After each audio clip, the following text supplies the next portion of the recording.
Jadi Yahudi akan mencengkramkan kuku-kukunya lebih dalam lagi di Indonesia.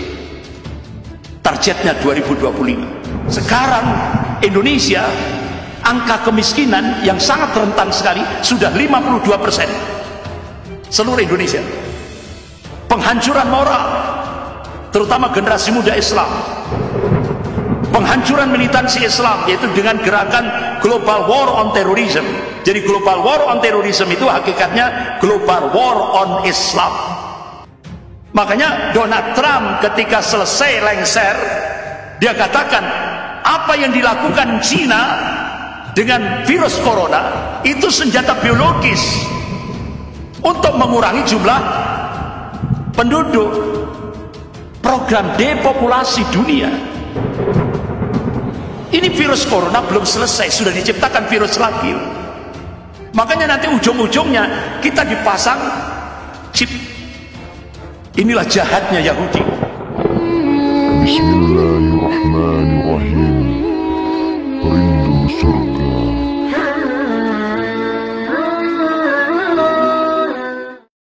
Jadi Yahudi mentargetkan untuk Indonesia 2025. Berarti kurang 4 tahun. Jadi Yahudi akan mencengkramkan kuku-kukunya lebih dalam lagi di Indonesia. Targetnya 2025. Ditopang oleh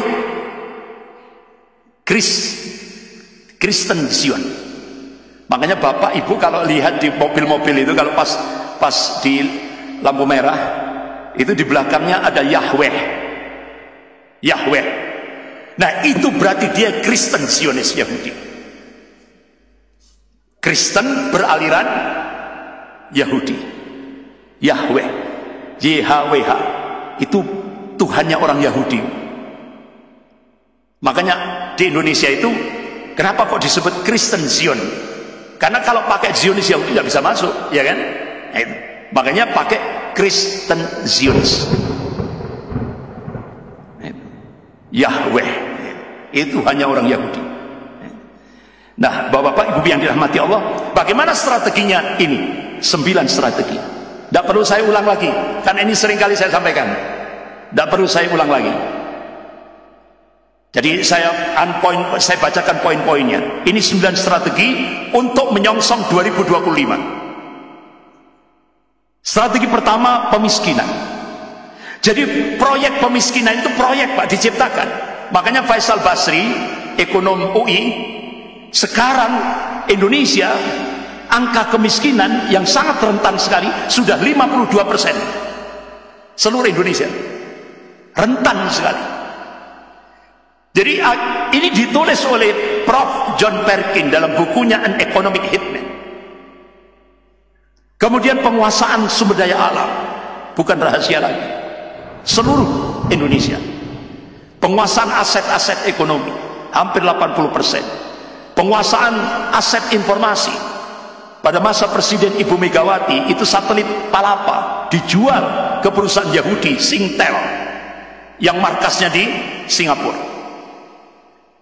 Kan bolak-balik kan, kita beli lagi. Sampai hari ini cuma janji-janji saja. Ini jantungnya Indonesia sekarang sudah dikuasai Yahudi. Satelit Palapa dijual oleh Ibu Megawati. Penguasaan sistem politik dan hukum. Hampir 60 produk hukum di Indonesia itu tidak lepas dari intervensi asing dan asing. Penghancuran moral, terutama generasi muda Islam. Penghancuran militansi Islam, yaitu dengan gerakan Global War on Terrorism. Jadi Global War on Terrorism itu hakikatnya Global War on Islam. Makanya ketika saya diundang di Polda Jawa Timur, waktu itu alhamdulillah saya bersama Pak Ahmadi, terus Takmir Masjid Ahmad Yani, Manarul Islam. Ya, sempat saya ditanya, Ustaz, bagaimana peristiwa bom Surabaya? Saya katakan langsung spontan, itu peristiwa bom Surabaya itu proyek asing. Jadi spontanitas saja. Karena saya punya prinsip global war on terrorism itu global war on Islam. Perang melawan terorisme itu perang melawan Islam. Yang punya proyek itu Amerika. Yang dikorbankan adalah umat Islam. Jadi ini saya punya keyakinan, apalagi ketika Komandan Satgas Intel, yaitu Laksamana Mulyo Wilbisono, beliau itu pakarnya terorisme di Indonesia. Beliau ngomong, proyek terorisme di Indonesia itu proyek untuk mencari dolar. Bagaimana strateginya? Jadi pemuda-pemuda Islam yang bodohnya semangat, akidahnya nol, bodohnya semangat saja, Allahu Akbar gitu ya kan, direkrut, habis itu di brainwash, dicuci otaknya, kemudian didoktrin dengan jihad yang salah, kemudian difasilitasi, kemudian digerakkan dengan operasi intelijen flash flag. Jadi operasi intelijen flash flag itu sebuah operasi intelijen, kalau sudah berhasil, siapa yang akan dijadikan kambing hitam? Umat Islam. Jadi yang di Surabaya itu Pak, dia tidak tahu bawa apa, ini tidak tahu. Begitu nyampe gereja diledakkan dari pakai remote dari jauh. Itu Pak. Alhamdulillah 1 minggu setelah saya ditanya oleh dari Intel Kapolda Jatim itu, saya langsung alhamdulillah, Kasat Jenderal Mulyono mengeluarkan statement di media, bom Surabaya itu adalah proyek asing. Ini Kasat Jenderal Mulyono. Jadi alhamdulillah saya dapat legitimasi dengannya. Alhamdulillah. Padahal waktu itu saya spontanitas saja, karena memang saya dapat info dari Komandan Satgas Intel, yaitu Bapak Laksamana Mulyo Wibisono.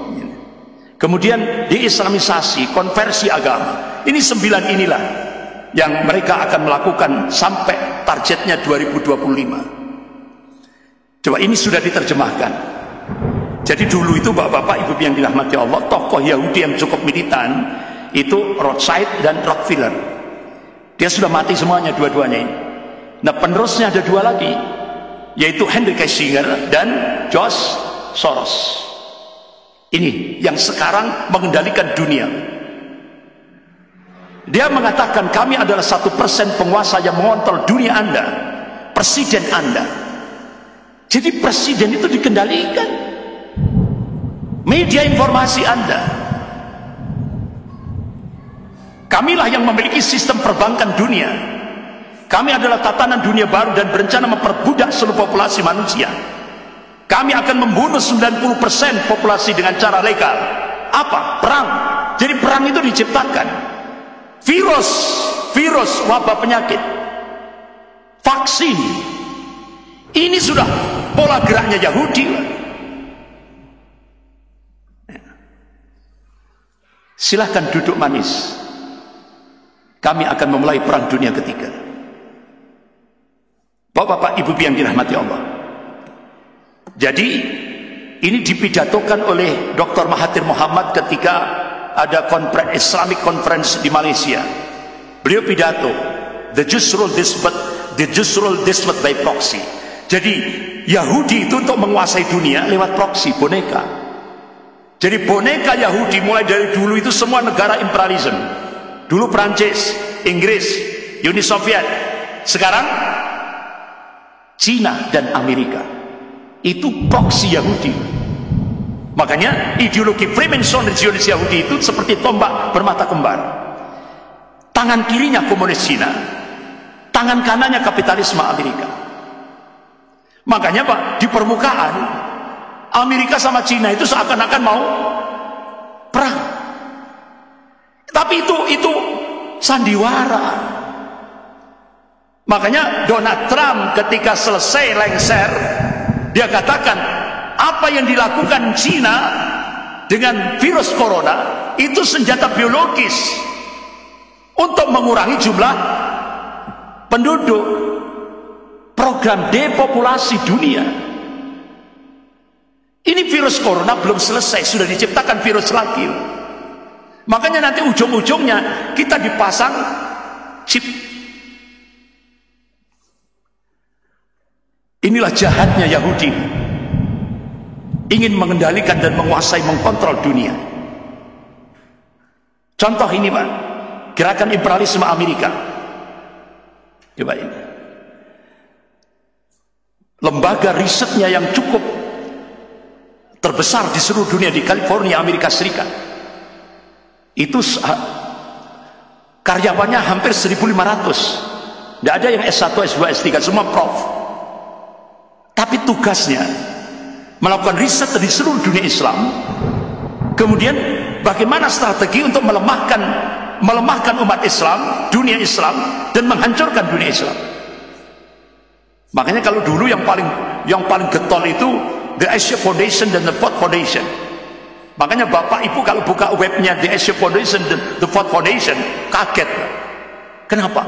30 ormas Islam itu dijadikan garda terdepan untuk menghancurkan Islam dari dalam. Lengkap. Saya tayangkan yang 30 ormas itu. Saya tayangkan. Kabeh kaget Pak. Loh, itu kan organisasi yang paling tak cintai.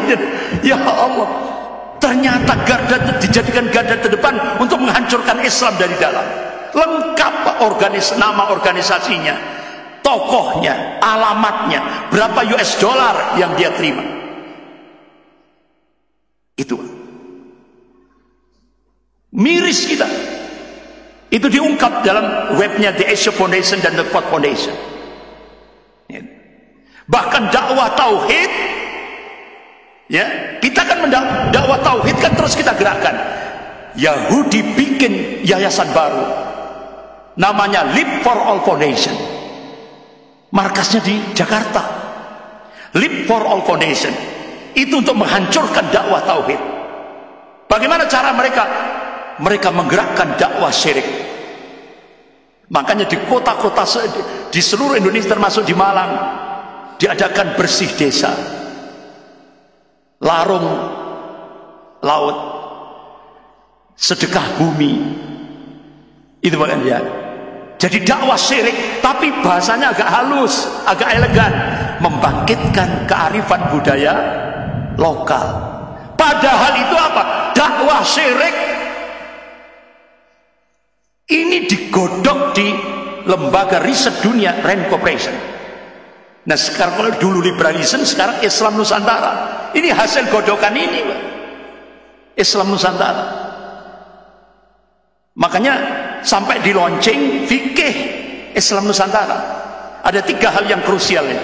Yang pertama, dalam fikih Islam Nusantara itu mengakui pemimpin kafir dan mentaati pemimpin kafir. Untuk menyongsong 2024 Ahok supaya bisa jadi RI 1. Sudah disiapkan fikihnya. Luar biasa. Yang kedua, mereka menerima PKI menjadi bagian bangsa Indonesia. Dan yang ketiga, yang sangat krusial, yaitu membangkitkan kembali kearifan budaya lokal, yaitu dakwah syirik. Ini digodok di Rand Corporation. Bismillahirrahmanirrahim. Rindu surga.